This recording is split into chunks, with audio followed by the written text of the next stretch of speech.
Hi, and welcome to the Power Hungry Podcast. I'm Robert Bryce. We talk about energy, power, innovation, and politics. And my guest is Michael Shellenberger, making his second appearance, woohoo, on the Power Hungry Podcast. Michael, welcome to the Power Hungry Podcast for the second time. Thanks for having me. Great to see you again, Robert. I'm going to go through this formality, even though I've done it before. And if you've been on the podcast, people are probably familiar with you. Introduce yourself, if you don't mind. Sure. I am Michael Shellenberger. I'm founder and president of Environmental Progress, and I am the author of Apocalypse Never and the forthcoming San Fransicko. Okay. Well, I want to ask about San Fransicko, definitely. But let's talk about Apocalypse Never. I looked at the calendar. You were on the podcast January 29th. It was right about the time the book was released, and it's blown up. You have more than 3,000 reviews on Amazon. Are you surprised by the popularity of the book? I am surprised by it, and I'm surprised by how it occurred. I had hoped that it would be a more bipartisan book and that progressives would be dealing with it and debating with it, and I'm a little disappointed that that hasn't really happened. But obviously, I'm thrilled that it's a bestseller and it's now translated into 15 languages. 15 languages. What of those would be the most obscure? Well, would surprise me. Or was there one? Lithuania. So in Poland, you got in Polish, Lithuanian. Poland's in there. Yeah, and Poland and Lithuania. Korea, Japanese, Chinese. Not Chinese. Okay, well, which we should talk about. Yeah. We should definitely talk about that. So do you know how many numbers? I've published a few books. I'm just curious. What are the numbers? Do you know how many have sold? Well over 100,000, but probably below 200. That's fantastic. So what's changed for you personally? And I ask this as we've been friends for a long time. I think my first interview with you was maybe 13 or 14 years ago, something like that. What's changed for you? Because you've kind of blown up. We were talking about this before we started recording, and I say that with no flattery. I mean, but you have. Your profile's dramatically increased. I mean, 5 years ago, did you ever think you'd be on Tucker Carlson? I mean, how does it affected you? Wow. Okay. That's a great question. I mean, I've definitely changed a lot over the last few years in some important ways. I am now a political independent. I have, I testified 6 times before Congress over the last year and a half. I've been attacked now twice by the Los Angeles Times and once by E&E as kind of, helping Republicans. And so it's been there's definitely a lot of questions in our country right now about identity and political identity. And it seems like people have been trying to figure out what I am. And I felt like what I wanted to do in Apocalypse Never and did was to say what I believe and what my truths are. And I'm doing that again in my next book, San Fransicko. But I also did that in my testimony, but I'm having to articulate, I think the big issue for me is who am I? What do I believe? Everybody wants to know where you sit on a left-right spectrum, and I really hate the left-right spectrum. I just think it's really wrong on a lot of issues. I mean, I think on some things I can place myself there in some more obvious ways, but I think there's a bunch of ways in which what's left and right is no longer so obvious. So for me, it's that, and it's also, the big personal issues. I just came back to my faith really in the process of writing Apocalypse Never. As a Christian. I would have identified as an existentialist, 10 years ago. And now I would say I'm a Christian existentialist because I still do think that Kierkegaard is probably the most important existentialist thinkers, who was a Christian Danish philosopher. Sure. So I've come to that, and who famously said, "I never had a problem that I couldn't help with a good walk," if I remember, and that's maybe the only Kierkegaard I know, in fact. And that may be all you need to know. I mean, you're a writer just like me, and I can't figure out anything if I don't walk. Oh, yeah. It's like that's where I think of headlines. I try and always think, I think of headlines sometimes before I start the story, right? The article. How do I best summarize this? But I interrupted you in terms of that. It's really interesting that you say that, because I've had now more than 50 guests on the podcast, and of those, one self-identified Christian, David French, who I quite admire. His work is just as a journalist. I mean, just a really fearless journalist, one of the few that I know of, is who speaks openly and passionately about being a Christian and in the public sphere. And he's kind of unindictable or unattackable because of his history as working, serving in the U.S. military and a former lawyer, constitutional lawyer, conservative. But you're saying the same, in some ways, the similar kind of thing, because he's in many areas on the right, he's not welcome. Right, because he's calling out Christianity. Yeah. But I'm interested in that because your family, you grew up in a conservative Christian house, and now has it been just as? And I'm asked this sincerely, because I've been through somewhat similar a path in my own back and forth to going to being considered a Catholic and Christian. But is that where you found comfort in this? Because I can imagine this change in your life has been somewhat lonely as well. No? Yes.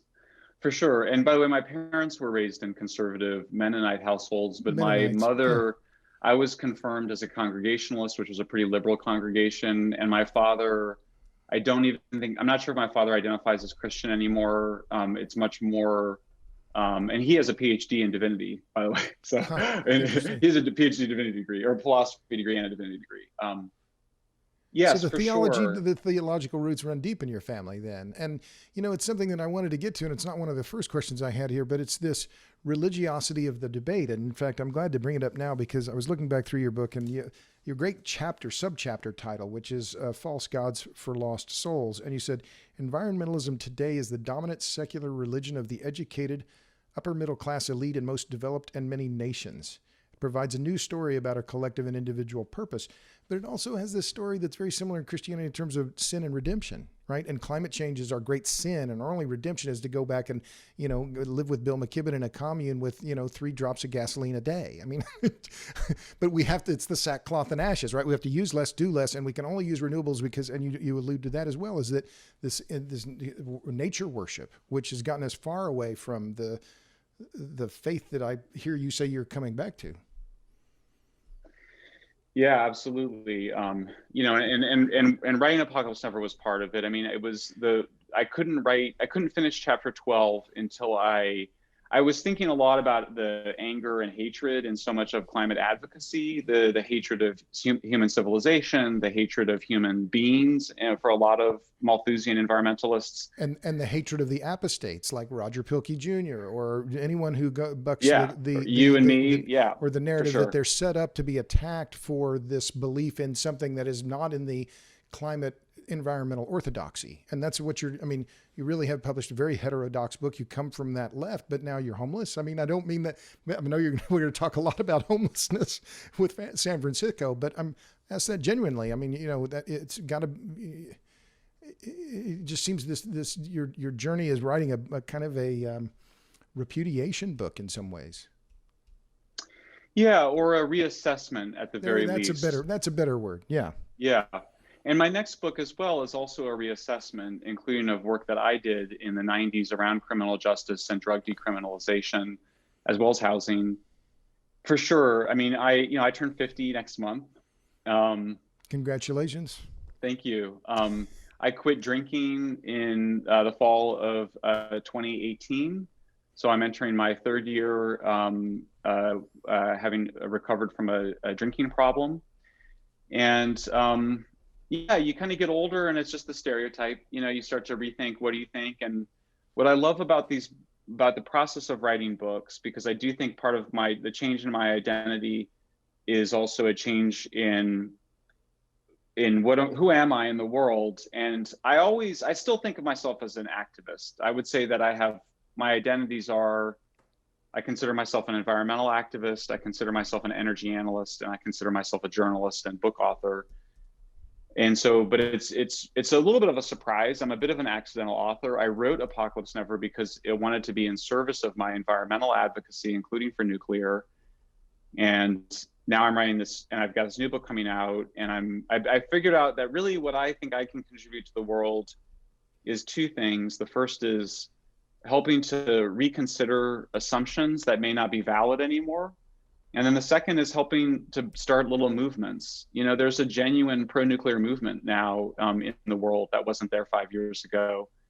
And I'm really proud of it. And it's genuinely independent of me. It's genuinely autonomous. There are leaders who have their own views and we don't all agree.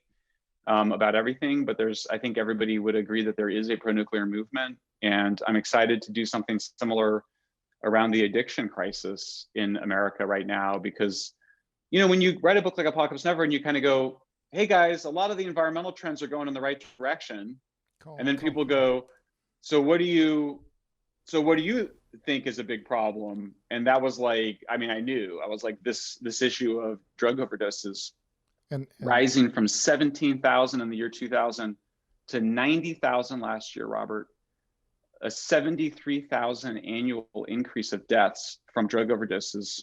In what time period was that? I'm sorry? From 2000 to 2020. Uh-huh.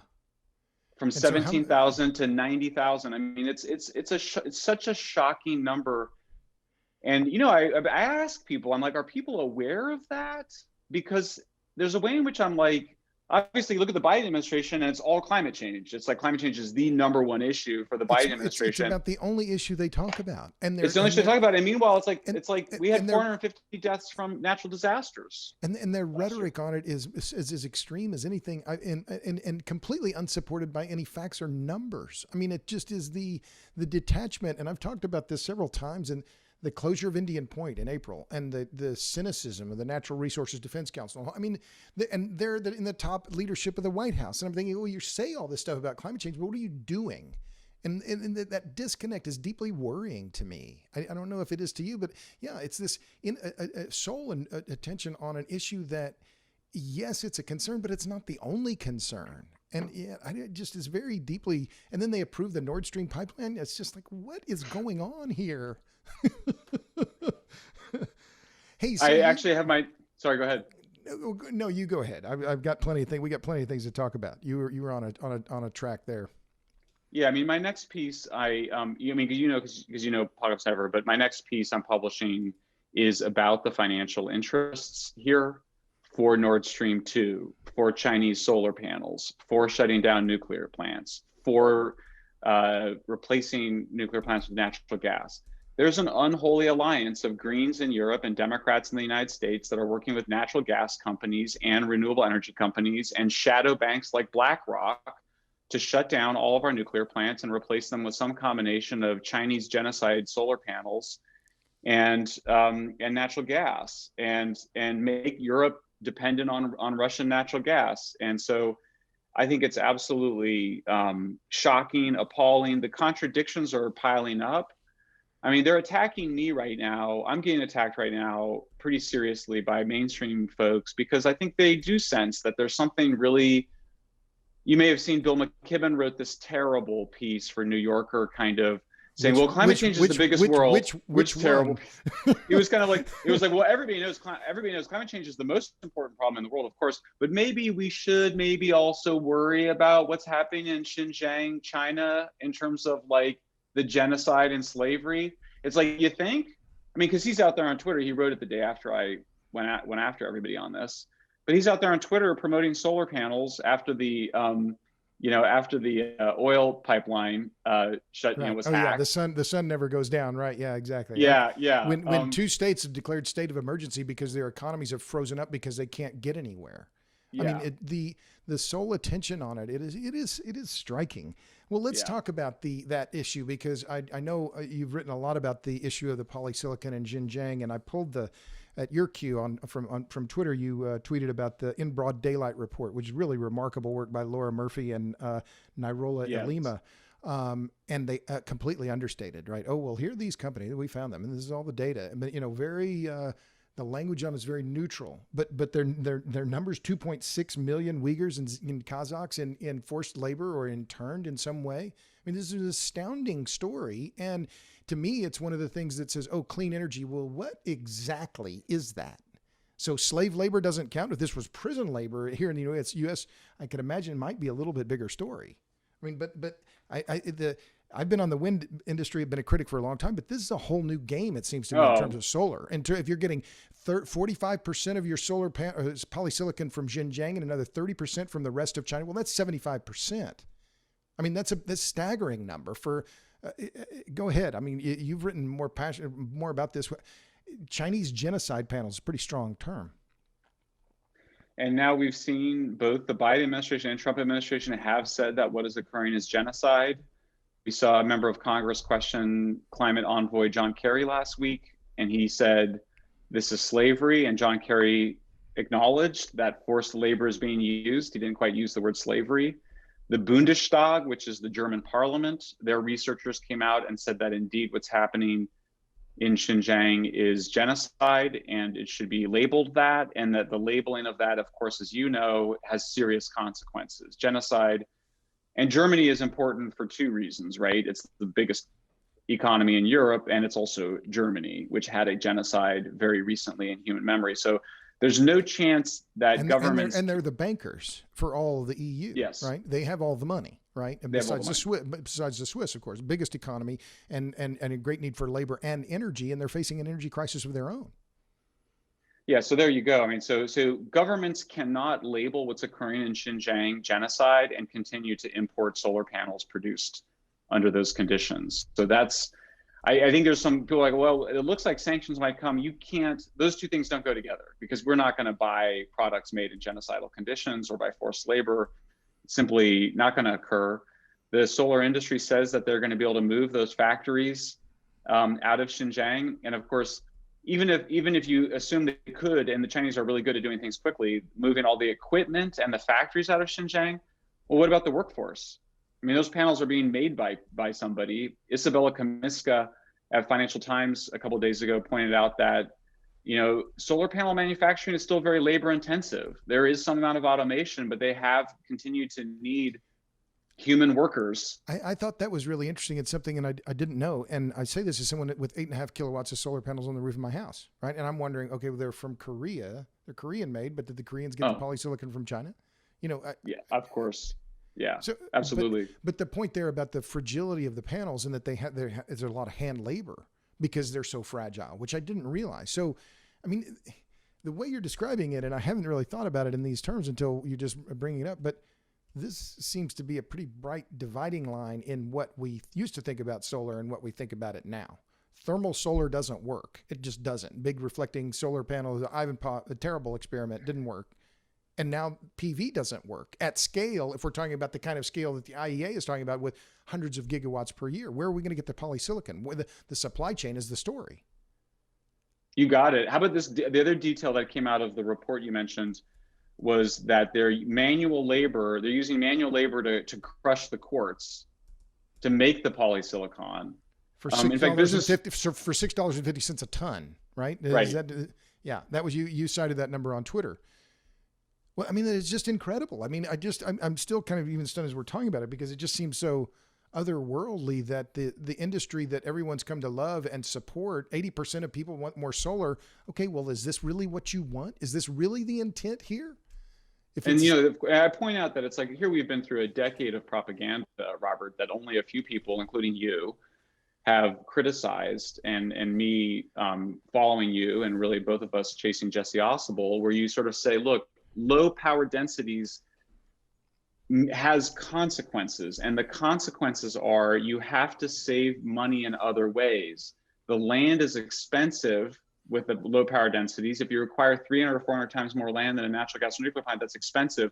That's why the Biden administration is giving so much public land to renewables companies, so they don't have to pay for the cost of land. So that's a huge part of it. And then they have to use the worst form of energy to make them, in the form of coal. So we know, according to IPCC estimates, that solar is already 4 times more carbon intensive than wind or nuclear. We're checking those numbers again now to see what IPCC was using, but you kind of go, they're using coal, slave labor to produce the polysilicon. Yeah, which is and so the story that it was because of efficiency.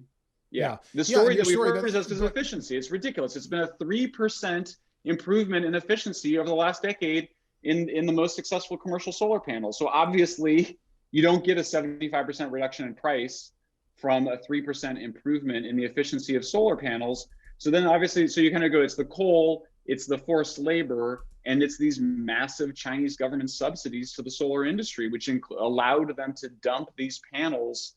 So really, this whole propaganda of solar being cheap. Right, and therefore control the market. And as you say, that 3% efficiency improvement, I mean, they're reaching their theoretical physical limit, right, in terms of their conversion capability. But compare that 3% efficiency gain to what's happening in the oil and gas industry in the United States. The fracking process, while the footprint of renewables has to increase dramatically in order to increase power flow, the surface footprint of the oil and gas industry has been shrinking because they make more money drilling off smaller land footprints because they can contact more shale with less moving around. I mean, it is incredible. But the way I'd put it on the power density side is what I've written before. The lower the power density, the higher the resource intensity of all kinds. Copper, steel, manpower, fertilizer, et cetera. So we're in complete agreement, and I've been watching what you've been writing on. It's been great stuff. So you mentioned, and what's happening now in Congress is interesting. The Uyghur Forced Labor Prevention Act. Could this not be the shutdown of the U.S. solar sector? I mean, it'll definitely slow it down.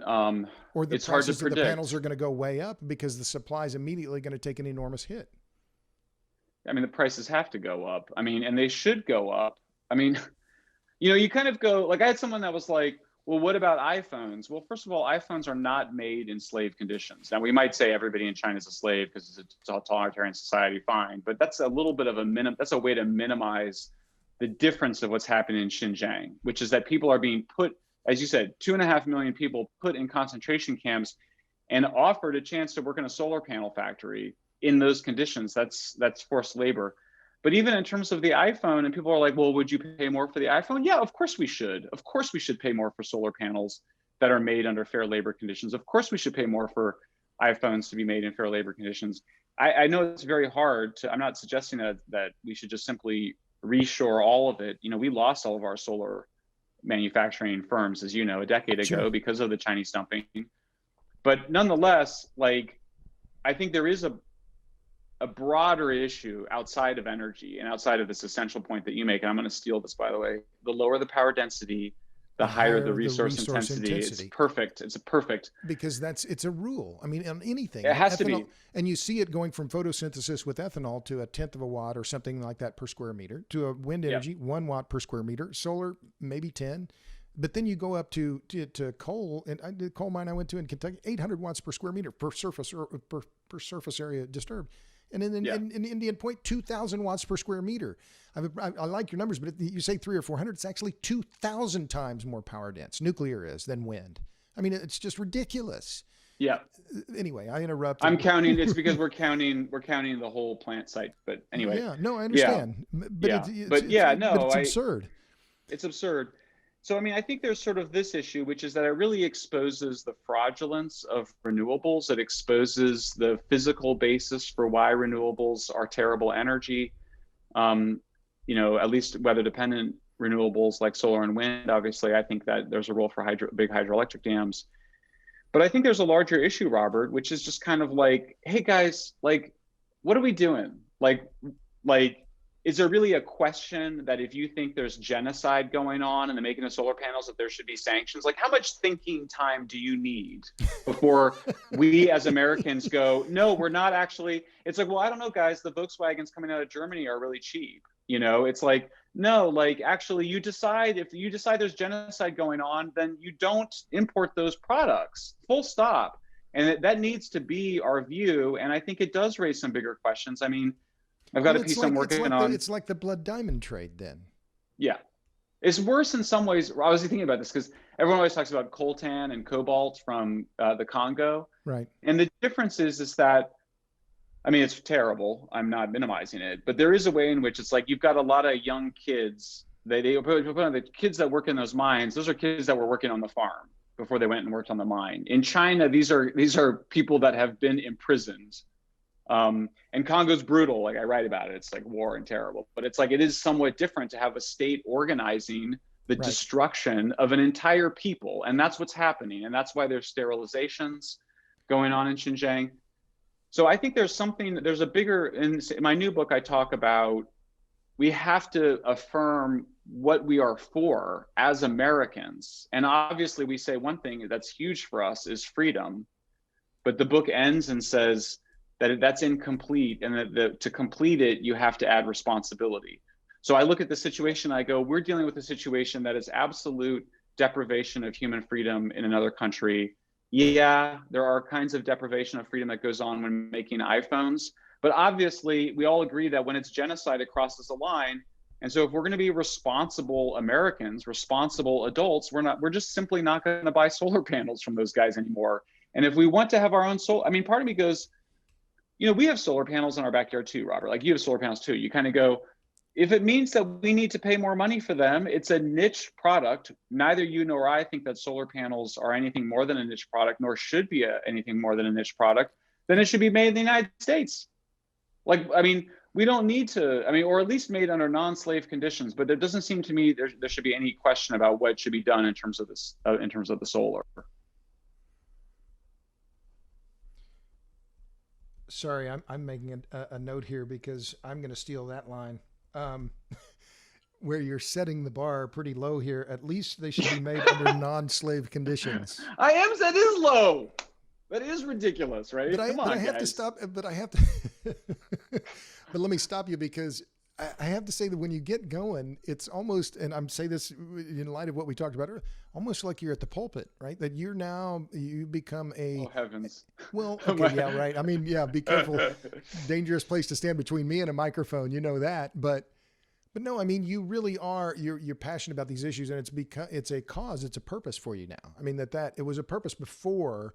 But it seems like the book, and they're changing your profile, and the fact that you say, well, now it's a bestseller, and you're translated in all these languages, that you have become one of the biggest influencers, or the biggest, influencer is kind of a tired term, but a voice of conscience in the broader debate about who we are. No, I'm not. I appreciate that. Well, I'm not, as I said, smoke up your skirt here, but yeah, well, what is the conscience of having solar panels on the roof of my house? Well, they're really a luxury good. They're really I'm glad yours were made in Korea, by the way.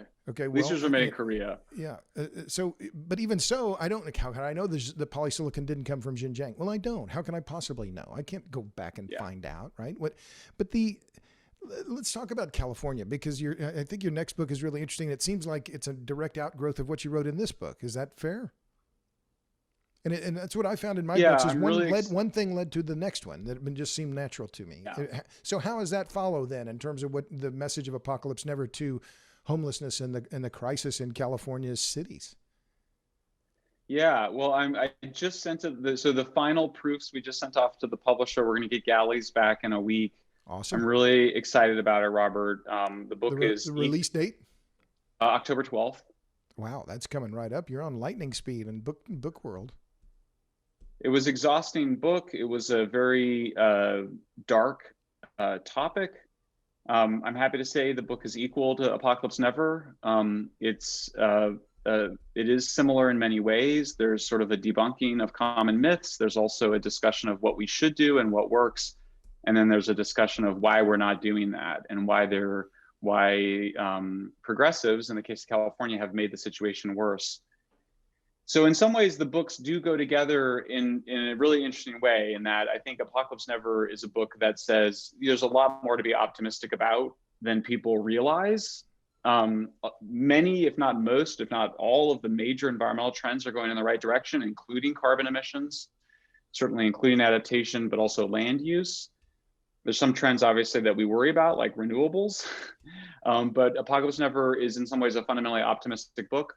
San Fransicko is a less optimistic book. I promised my wife that it would be constructive, and it is. And it proposes basically that we just do what every developed country has done to deal with its addiction crisis and psychiatric illnesses, but we haven't done in the United States. And so it offers a proposal, but it's also what's happening here, and you just had a big vote on it in Austin, of course. But what's happening here is we're dealing with the end result of decades of basically not enforcing laws against dangerous activities, including breaking the laws in a variety of ways. And the justification given is that the people that are breaking them are victims. And I think in many cases they are victims, but I also don't think that that's reason to allow people to break the law. So the books are, I think I think if you read Apocalypse Never and you say, okay, Michael, so you're not as worried about environmental problems as other environmentalists. So what are you worried about? And this is sort of my response. I think that the addiction crisis should have been Biden's #1 issue. I think it's a scandal that he hasn't done really anything of significance on it. He hasn't given a speech on it. There haven't been events on it. He hasn't used his bully pulpit on it. There's certainly no legislation to speak of to deal with this, even though 90,000 of our fellow Americans, our brothers and sisters, our children, our parents, are literally killing themselves in the street with fentanyl and meth and the hardest drugs known to humankind. There's no psychiatrist in the world who thinks that that's good medical treatment for psychiatric illnesses. And there's literally no ethical or religious tradition that suggests that the way that we're treating people by letting them basically live in squalor and violence and their own waste on the highways, in the parks, on the sidewalks, it's immoral. I mean, it's a word that nobody wants to use, but I think the situation is completely immoral. It's creating chaos. It's destroying human dignity, and it's destroying the fabric of our cities and our civilization. So in some ways, this book is sort of trying to get at what is it that is driving this destruction, these destructive impulses towards civilization. And there is, these are different people, obviously, that are responsible for the addiction and untreated mental illness crisis on the streets. But there is something similar in a sense that there's a real anti-civilization attitude here. There's this idea that somehow civilization, it's Rousseau, it's the idea that civilization is basically immoral and we should radically change it because it's the source of all suffering and inequality. That we've sinned, we use too much, we live too much, we're having too much fun, we need to repent. Again, we're using, we need less, right? That instead of accepting the reality that so many people are living in squalor around here in our streets and around the world. And that was one of the things that I had Steve Koonin on the episode talking about his new book, Untitled. And he talked about this very issue about emissions reductions. And he said for 20 years, and in fact, I just was looking at the quote just a moment ago, he said, for 20 years, I've been asking the question, well, who's going to pay the developing countries not to emit carbon? How is that going to happen? Who's going to do that? And he said, in 20 years, I've never had a good answer to that.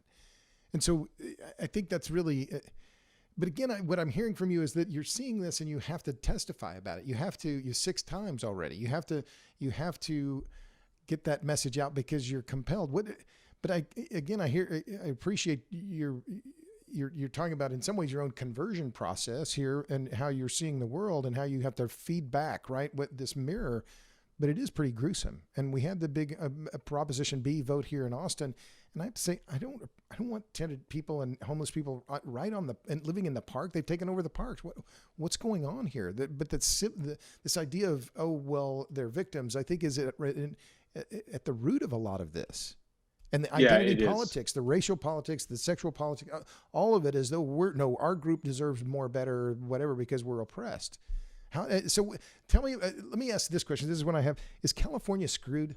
Because it seems like a lot of people are moving from California to Texas, right? Your book title suggests that it is. What does California have to do to change course on the energy, on the housing, on the public sphere? What do they need to do next, and who's going to do it?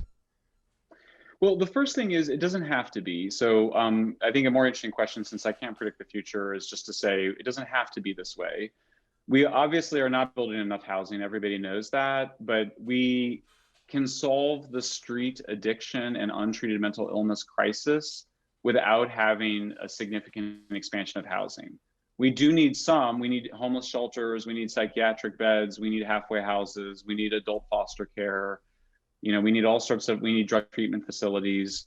But for 30 years, progressives in California have been holding addicted people and mentally ill people basically hostage to their demands for housing.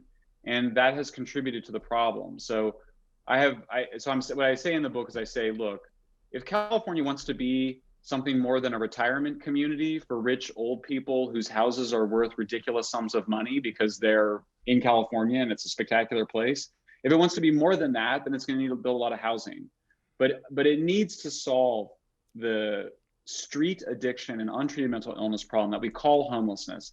Homelessness, I point out, I spent a lot of time on it, it's a propaganda word. The word is designed to make you confuse the mom who's escaping from an abusive husband with her 3 kids and needs a place to stay at night and might need her own studio apartment, but doesn't have an addiction problem and doesn't have a mental illness problem. The word confuses that person's situation with the situation of somebody who's addicted to fentanyl and meth and who's a single guy in his 20s on the street. They're totally different situations. They're caused by different factors. They require different services. They require different policies. But the word homelessness was designed to make us think of the addiction and untreated mental illness problem as a problem of not having a home. When those people that are on the street with those problems, in many situations, if not most situations, were kicked out of their homes because of their addictions. And so if we don't understand this as an addiction problem, we're not going to be able to solve it. And so we've been in denial about what the problem is. We've tried to solve it by just giving people housing, which has failed spectacularly, which is why we have 116,000 people unsheltered on the streets of California. So it doesn't have to be, and it's not rocket science to fix it, Robert. I talk about why we need a new agency. It should be called something like CalPsych. Californians, we don't want to go back to mass incarceration, and we don't want to go back to one flew over the cuckoo's nest. We don't want to just put everybody in hospitals or in prisons. So there is a way to do that, but it does require mandatory drug treatment and mandatory psychiatric care for people who are seriously mentally ill. It requires building the facilities that those people need, and it requires assertive case management. What I point out in the book is that basically every developed country that has solved this, which is most developed countries, they've all done it the same way. You don't allow open air drug markets. You don't allow people to kill themselves on the street or live on the street. They must go to shelter, or they must be in some rehab or something. And we have some kind of assertive case management to help people get their lives on track. So what we're dealing with in California is a left libertarianism, a kind of anarchism. And I'm not using that word as a pejorative, like that's actually what it is.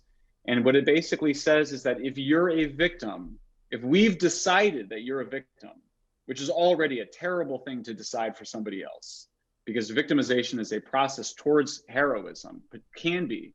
But if you declare people a victim, then the logic of left libertarianism is that they should be given more freedoms, not fewer. And so, but what addicts need is they need intervention so they don't die.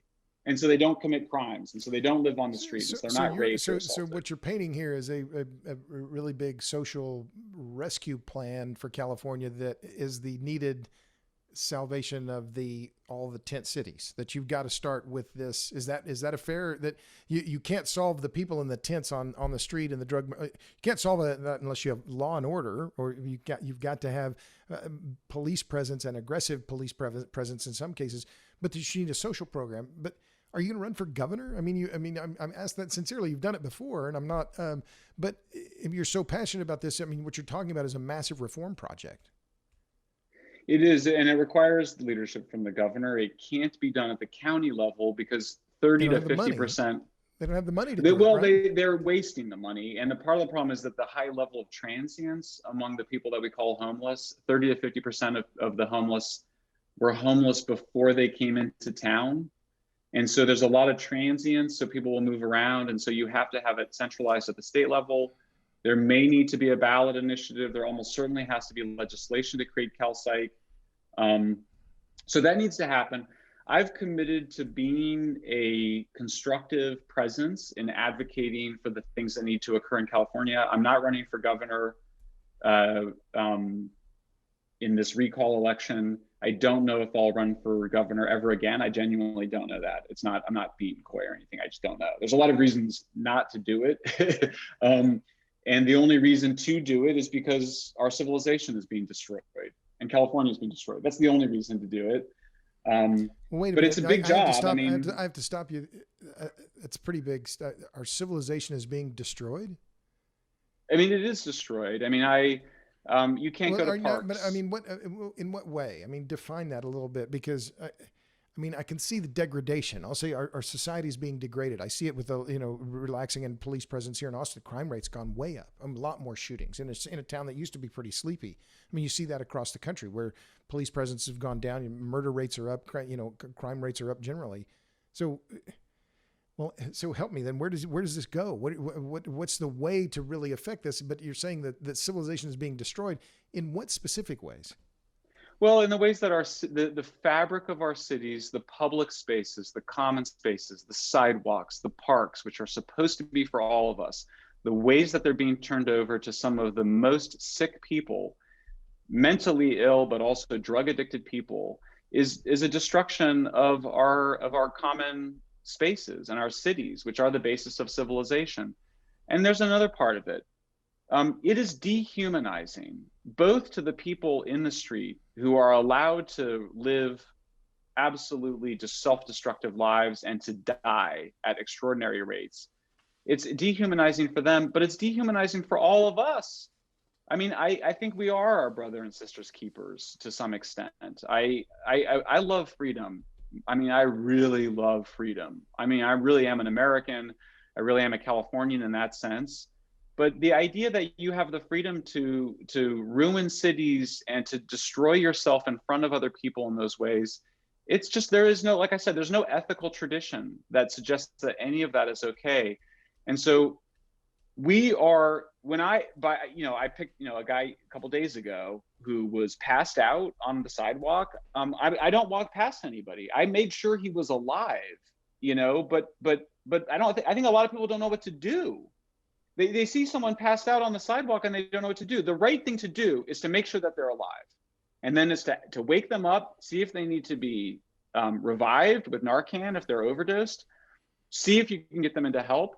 But the fact that a lot of people don't know what to do and are not bad people, but walk past absolute human degradation, the absolute loss of human dignity, is degrading to them as bystanders, because we are allowing our own people to be so grossly mistreated in this way. So in that sense, I think civilization survives because we care about each other in some way. We understand we have some self-interest. Yes, of course, there's self-interest, but we have society. Like, sidewalks and parks are not part of the market economy. Like, those are not private, those are public, those are shared spaces. And similarly, I think after hundreds of years of just gross mistreatment of people with serious mental illnesses like schizophrenia, like severe bipolar disorder, we have decided that folks need treatment often when they don't know that they need it, and that we're going to provide that treatment for them because families can't provide it. Families with people with serious mental illness are incapable of providing treatment to their family members. So that's society's burden. So let me interrupt here because and you're going good. I mean, you got the bit in your teeth there, but I interrupt a lot. It's upsetting. Well, and I appreciate it, and I think the passion that you bring to it is obvious. But I think I just wanted to comment that the degradation of our public spaces was what you're talking about, is the degradation of our civilization. That if we can't.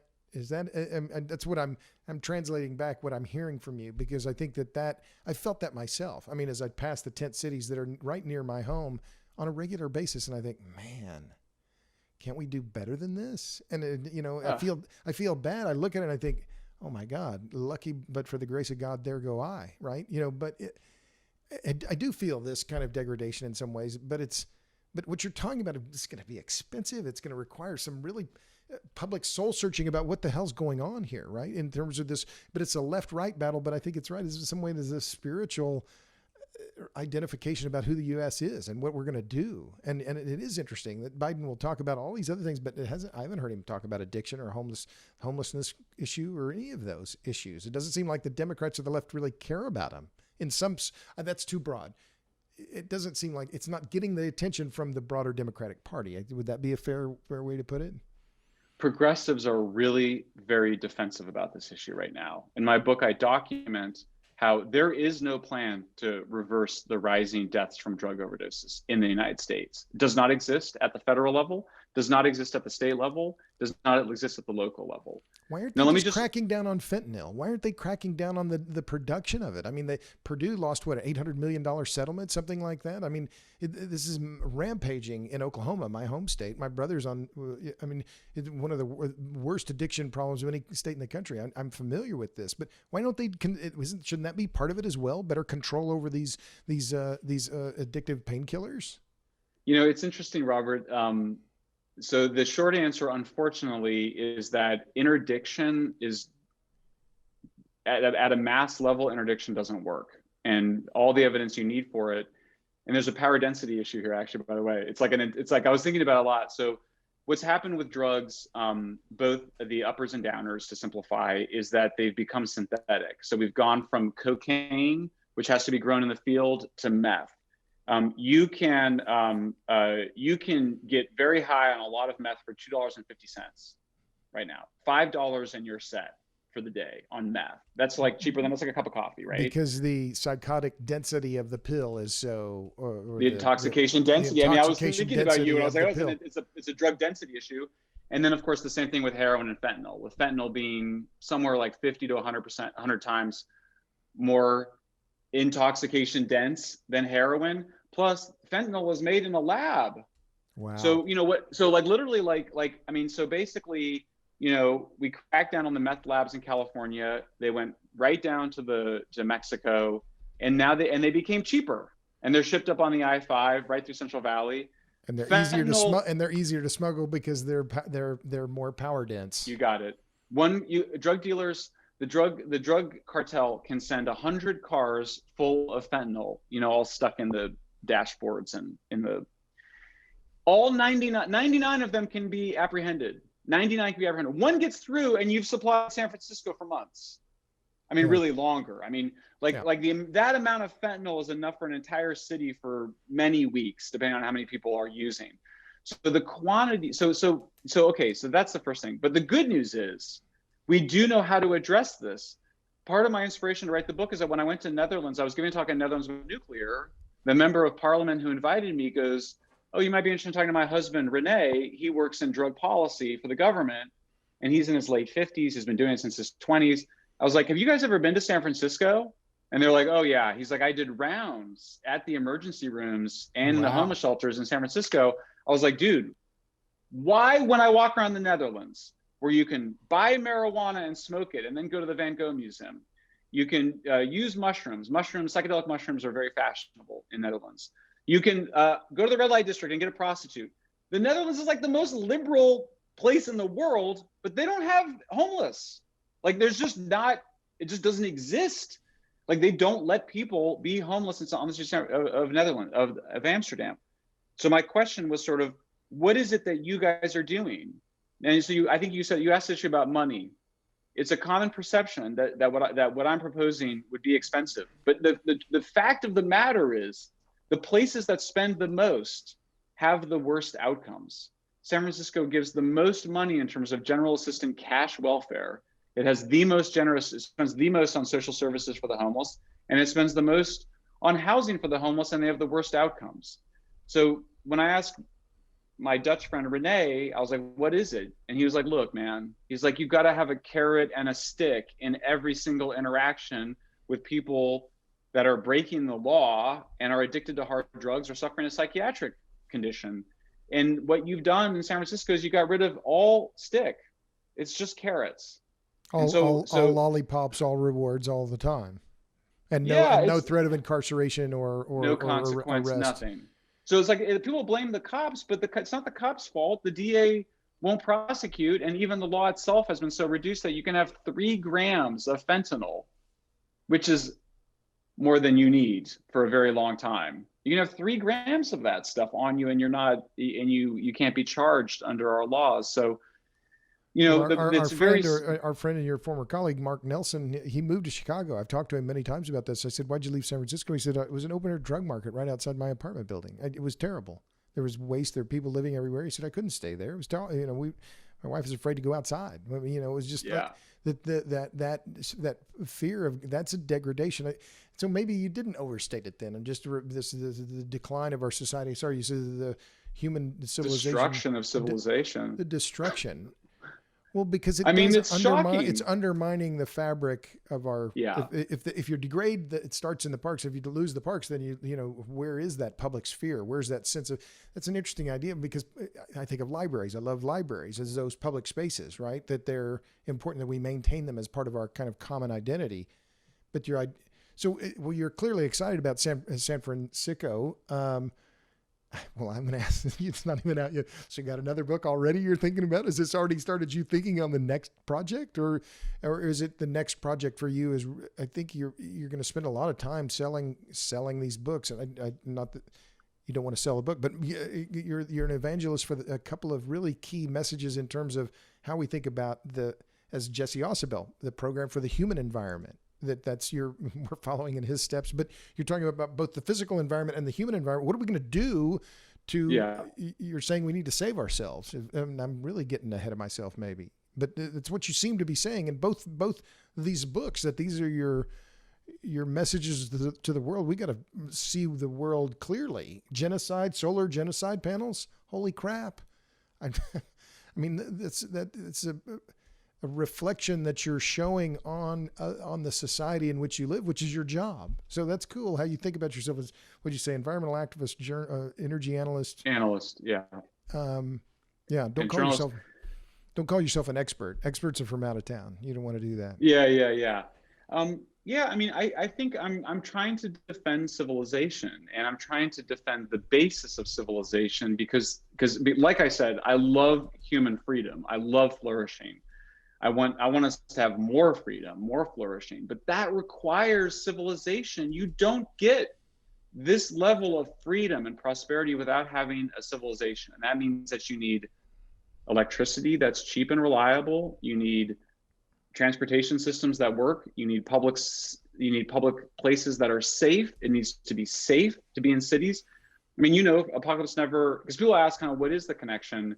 Cities are absolutely essential to human progress and environmental progress. So if you don't have functioning cities, if people do not feel safe in cities, if it feels like cities are no longer for you. Right. If you don't have civilization, you don't have human flourishing.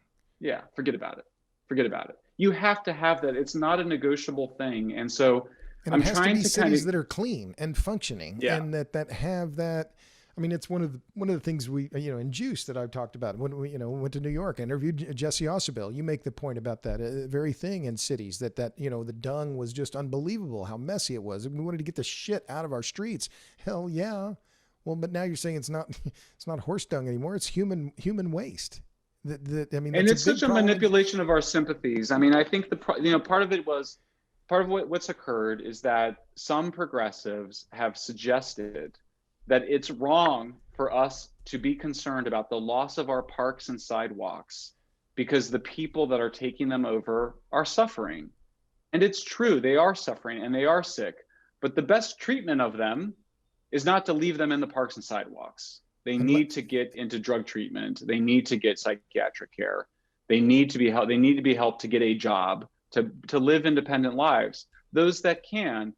Those that are seriously mentally ill may need lifelong care. But either way, the demand that we sacrifice our civilization out of sympathy for sick people is completely inappropriate. It's a total manipulation of our genuine compassions and care and concern, which we all have for sick people, for sick, desperate people.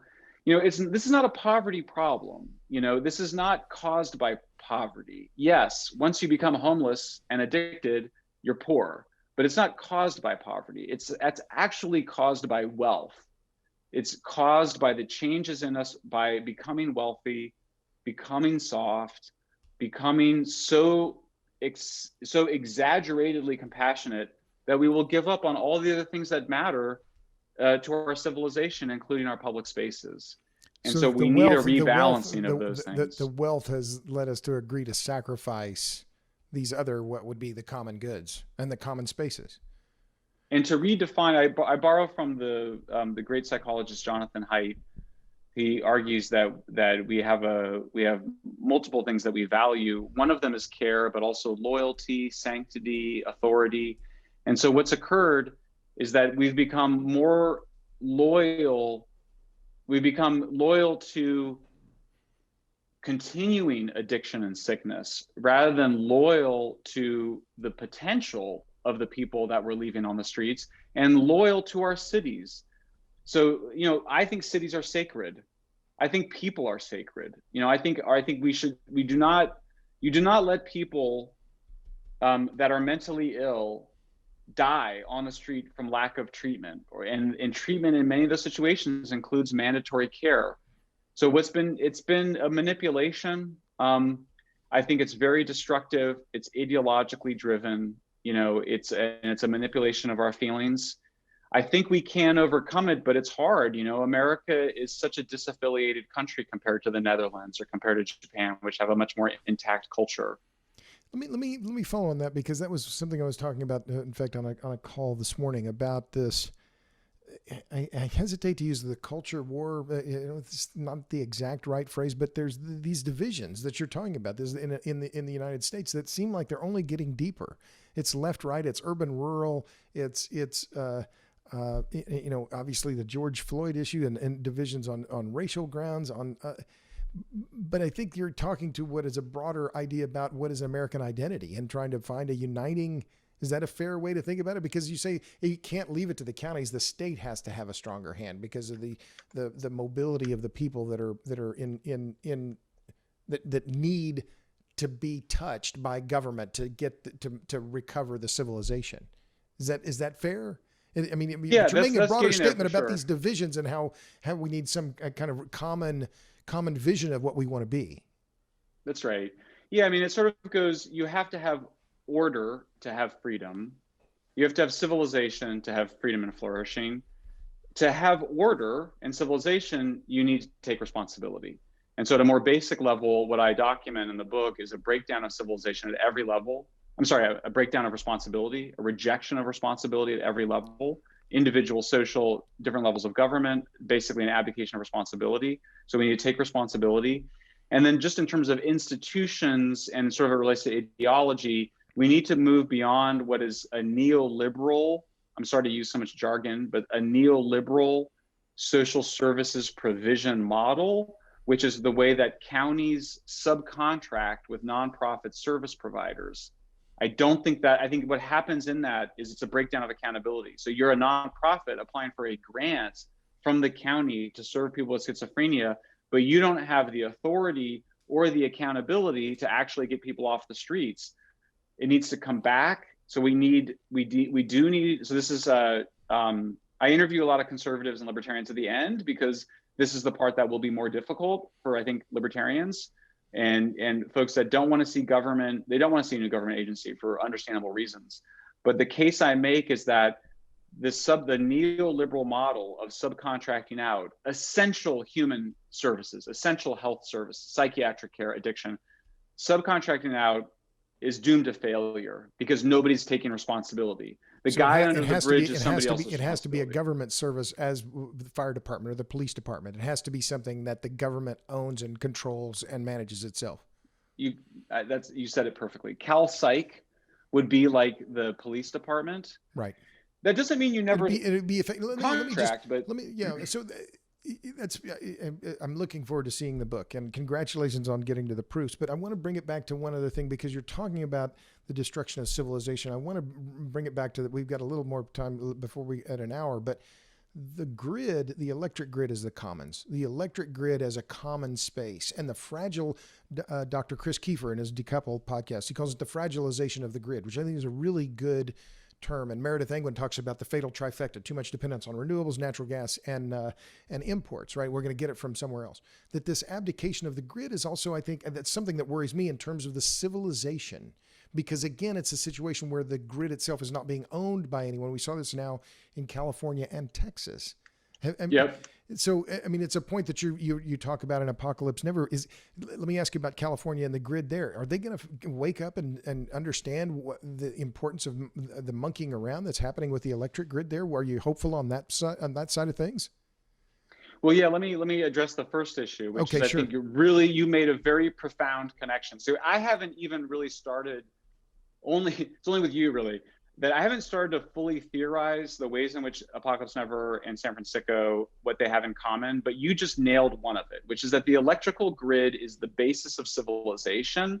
It is not an option anymore. You have to have it. And we're monkeying with it willy-nilly. Oh, let's do a battery here and another thing, and we'll shut down the nuclear plants. And without any understanding, I have to interrupt myself here. You ran Emmett Penny's, you distributed Emmett Penny's fantastic article. I thought, damn, I wish I'd written that one. That is fantastic. That idea of nuclear power as our industrial cathedrals. I mean, I chills almost thinking about it, because it's true. And it's Yes. true. And he just nailed this Yes. concept of understanding the grid and the nuclear power as the ultimate, the apogee of civilization, what we're trying to do together. And yet they're being shuttered willy-nilly, which just makes me crazy. Yeah, absolutely. I mean, there's a parallel. Now it's really clear. We shut down all of our mental hospitals. Then we subcontracted out to nonprofit service providers. We shut down our nuclear plants. We subcontract out to renewable energy. So who's responsible for keeping the electricity going in Texas and California? Well, no one. The buck doesn't stop anywhere. And that's what's happening. That's what's clear now in the wake of the ERCOT meltdown, in which the grid here came within that much. I mean, 8 minutes. Of a total shutdown, where we would have had a mass casualty event with hundreds of thousands of people potentially freezing to death. And yet the buck doesn't stop anywhere. And it's the same in California as well, because it's a misunderstanding of the mother network, and it's important to the civilization. And I think it's almost criminal how it's happening. And it makes me crazy, because it's deeply worrying that in this, we're going to make it all private and we're going to sell electricity as a commodity. Well, no. It's like what you're saying. The government has to own that somehow, some way, and have some accountability. It's not happening. Yeah, that's right. So I think that what's happening globally. I took you off the pulpit there. I just got on it. No. No, I mean, it's like, I think we are, I mean, I don't want this to sound too grandiose, but I do think that the neoliberal era is coming to an end, because the contradictions in it are so severe that we are going to go into a new era of more limited and direct government, where there's direct provision, but there's fewer middlemen and there's fewer rent seekers. There's fewer parasites. What is common to both what's happening in the electricity grid. From your lips to God's ears, right? That's what, because that's what we've seen, is the rent seeking, particularly on the energy front, is rampant. I mean, just rampant. Look at the last bill that went through Congress. Longest bill legislation ever passed by Congress, almost 6,000 pages. Who read it? Nobody. Little nibbles in there for every kind of rent seeking of all kinds, from carbon capture to wind to solar to you name it. Ethanol, biomass, craziness that does nothing to increase our resilience, reliability, affordability, fuel diversity, all the things that should matter if we really understand the importance of this fuel for the civilization. So I'm right on board with you about this undermining, the degrading of the human civilization, but it's the network that's getting degraded at the same time, which worries me. Yeah, you got it. Yeah, I mean, that's it. It's sort of a parasitical. I should start a podcast. Yeah, I mean, it's a similar sort of parasitical nature of this model. But yeah, it's like an irresponsible model. It's a model that's aimed at divesting different actors in the system from responsibility. I mean, the regulated utility model, I mean, I'm sorry, I just kind of go, I don't know we haven't gotten better than that. Like the regulated utility model, look, do the regulators get captured? Yeah. But at least they keep the electricity on. Exactly. It's like, I would rather have that level of corruption, because, like every PUC in the country is sort of corrupt. But there's accountability. But there's accountability in the system. It's the PUC's job to make sure that they have bought enough power. Whereas in California and Texas, it was like, well, I don't know. I mean, maybe it's the PUC's job. Go ask them. And then the gas guys blame the electric guys, and the wind guys blame. Well, they spent $66 billion on wind and solar in Texas before the blackouts. But don't blame us. It's not our fault. Blame someone else. And meanwhile, going back to your point about California, and you've documented this, you and Mark Nelson, documenting the increase in electricity prices in California, which is fundamental to the economy and is most regressive to the low and middle income consumers, particularly in areas that aren't on the coast in California. So you set up this incredibly regressive system on energy and housing. And that's why I asked that question about the future of California, because from where I sit, looking at all the people moving here from California, from Austin in particular, I mean, the structural problems the state is facing are really daunting. I'll use that word. Absolutely. Well, anyway, that's a long comment. Let me. We've been talking about an hour, Michael, and I don't want to keep you too much longer. But I have to, unfortunately, I have another. I was able to put off my next call for 10 minutes, but I should probably jump on in a few. Last two things. What are you reading? Oh. I am reading. I had never read The Rise and Fall of the Third Reich, so that's my fun reading. Boy, you know how to That's party. some twisted stuff right Yeah. there. Yeah, I'm reading that. And honestly, I'm reading a lot about UFOs right now because it's in the news, and I think it's a really fascinating subject I've always been interested in, and I'm trying to make sense of it. So that's what I'm doing for fun. I mean, literally, those are my escape books after spending, a couple of years on some really dark questions of addiction and mental illness and homelessness. The UFO stuff it's pretty amazing. And these Navy pilots, they're not, they're pretty much, you can, Navy, they're not some whack jobs. Okay. Last things. It's been great to catch up. What gives you hope?